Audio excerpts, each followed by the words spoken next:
Circus बिना किसी चेतावनी के आ जाता है। इससे पहले कोई घोषणा नहीं की जाती। शहर के बीचों बीच कोई पोस्टर या बिलबोर्ड नहीं लगाए जाते। स्थानीय समाचार पत्रों में इसका कोई उल्लेख या विज्ञापन नहीं होता। यह बस वही है जबकि कल तक यह वहाँ नहीं था। तो दोस्तों, आज हम द नाइट सर्कस यह पुस्तक पढ़ने वाले हैं द्वारा एरिन मॉर्गनस्टर्न। तो वीडियो के आगे बढ़ने से पहले वीडियो को लाइक करें, शेयर करें और सब्सक्राइब करें।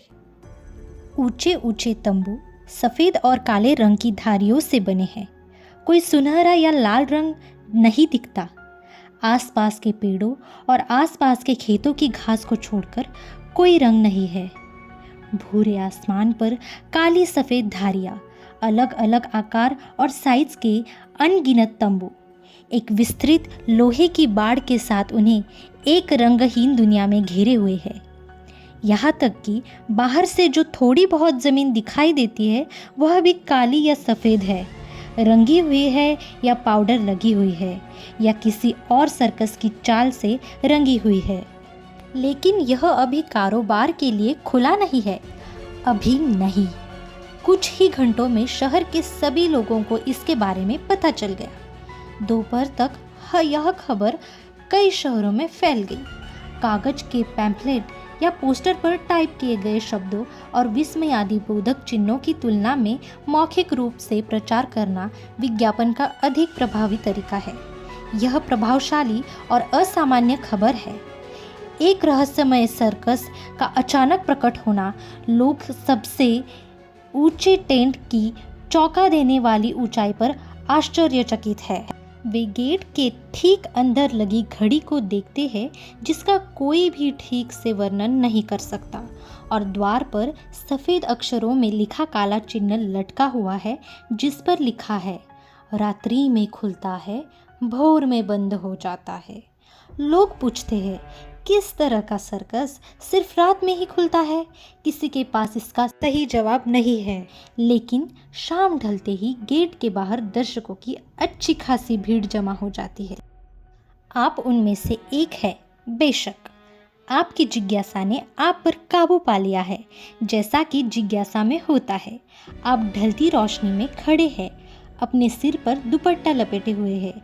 शाम की ठंडी हवा से बचने के लिए गर्दन को ऊपर उठाए और खुद की देखे कि सूरज डूबने के बाद किस तरह का सर्कस शुरू हो जाता है। गेट के पीछे साफ दिखाई देने वाला टिकट बूथ बंद है और उस पर रोक है। टेंट स्थिर है, सिवाय इसके कि वे हवा में कभी कभी हल्के से हिलते हैं। सर्कस के भीतर एकमात्र गतिविधि खड़ी है जो मिनटों के बीतने के साथ टिक टिक करती है। यदि मूर्तिकला के ऐसे आश्चर्य को घड़ी भी कहा जा सकता है। सर्कस सुनसान और खाली खाली लगता है, लेकिन आपको लगता है कि शायद आप शाम की हवा में ठंडी हवा के नीचे कारमेल की खुशबू महसूस कर सकते हैं। पतझड़ के पत्तों की खुशबू, ठंड के किनारों पर एक सूक्ष्म मिठास। सूरज क्षितिज से परे पूरी तरह से गायब हो जाता है और बची हुई चमक शाम से गोधूली में बदल जाती है। आपके आसपास के लोग इंतज़ार करते करते बेचैन हो रहे हैं। पैरों की एक भीड़ है जो शाम को बिताने के लिए किसी गर्म जगह की तलाश में प्रयास को छोड़ने के बारे में बड़बड़ा रही है। आप खुद भी सोच रहे हैं कि ऐसा होने पर आपको जाना चाहिए या नहीं। सबसे पहले एक चटकने वाली आवाज़ आती है। हवा और बातचीत के बीच यह मुश्किल से सुनाई देती है। चाय के लिए केतली उबलने जैसी एक हल्की आवाज़। फिर रोशनी आती है। सभी टेंटों में छोटी छोटी रोशनियाँ टिमटिमाने लगती है, मानो पूरा सर्कस चमकीले जुगनुओं से ढका हुआ हो। इंतज़ार कर रही भीड़ शांत हो जाती है। रोशनी के इस प्रदर्शन को देखकर कोई व्यक्ति चौंक जाता है।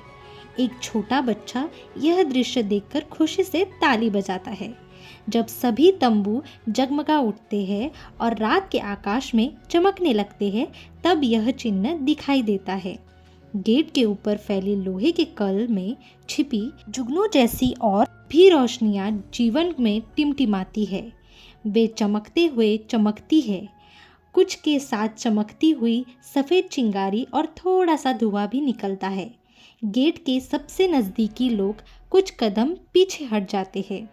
पहले तो यह रोशनी एक बेतरतीब पैटर्न है, लेकिन जैसे जैसे उनमें से ज़्यादा जलते हैं यह स्पष्ट हो जाता है कि लिपिबद्ध अक्षरों में संरेखित है। सबसे पहले एक सी पहचाना जाता है, उसके बाद और अक्षर, एक क्यू अजीब तरह से और कई ई। जब अंतिम बल्ब जलता है और धुआं और चिंगारी फैलती है तो यह अंततः पठनीय हो जाता है। यह विस्तृत तापदीप्त चिन्ह बेहतर दृश्य प्राप्त करने के लिए अपने बाएं और झुके। आप देख सकते हैं कि इसमें लिखा है ले सरकत देस रेवेस।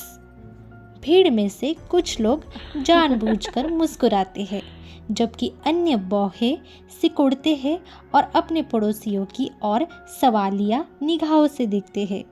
आपके पास एक बच्चा अपनी माँ की आस्तीन खींचता है, यह जानने के लिए भीख मांगना इसमें क्या लिखा है।